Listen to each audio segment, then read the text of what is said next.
This gala, put on by Radio Maria, attracted 20,000 Catholics from all over Poland. The sports hall seemed to be transformed into a church for the occasion. The ultra-conservative Catholic broadcaster was founded 23 years ago. It reaches 4 million listeners every day. This community is not exactly open. Film crews were barred from the celebration, and we shot this footage in secret. The founder of the Catholic media empire is Father Tadeusz Rydzyk. He still runs it.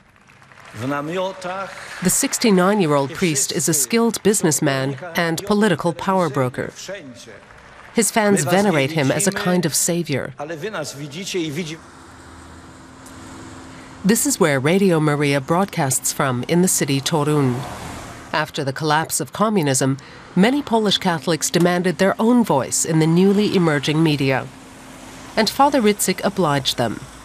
He works quietly and outside of public scrutiny. His enterprises have never been known for transparency. Where the money for Radio Maria came from is still not public knowledge. Jerzy Borczak has some inside information about it.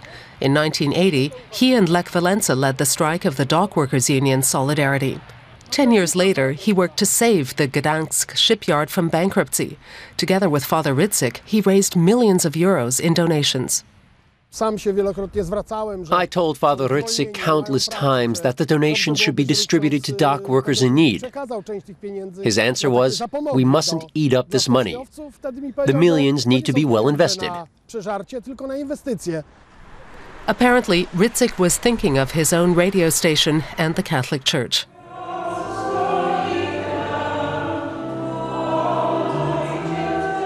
The Church backed Radio Maria from the start. The station broadcasts to the world what the Church preaches to its congregation, and it has broadcast some very reactionary positions. For example, that homosexuality is a disease and abortion is murder. Ultranationalists are also increasingly being heard in the station's broadcasts. Nonetheless, most of Poland's bishops support Radio Maria and defend it. In an interactive radio show, such situations can arise. There are some callers with radical views. For the listeners, it's a kind of safety valve. The other media may act as if they don't hear these voices, but that doesn't mean such voices don't exist in Poland.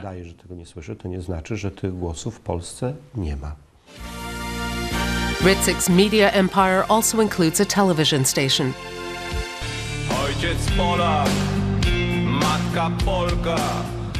My father's a Pole, my mother's a Pole, goes the song.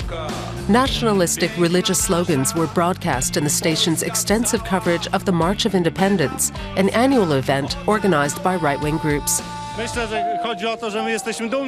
We are proud to be Poles, and we don't want to crawl on our knees to Brussels. We walk with our heads held high.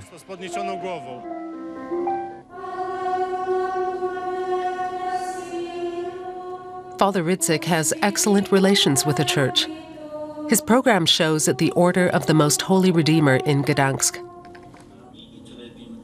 The daily broadcasts from the pilgrimage site Częstochowa are especially popular with the nuns. But the sexual abuse in the Church is not a topic on the program. Rydzyk is a powerful man. With the aid of his media, he can make or break a national politician. It's true that Father Tadeusz runs the station alone with an iron fist. But if this arrangement has proven itself, why change it? It's not always an advantage to administer something democratically or collectively. Sometimes it's better when a single person is in charge.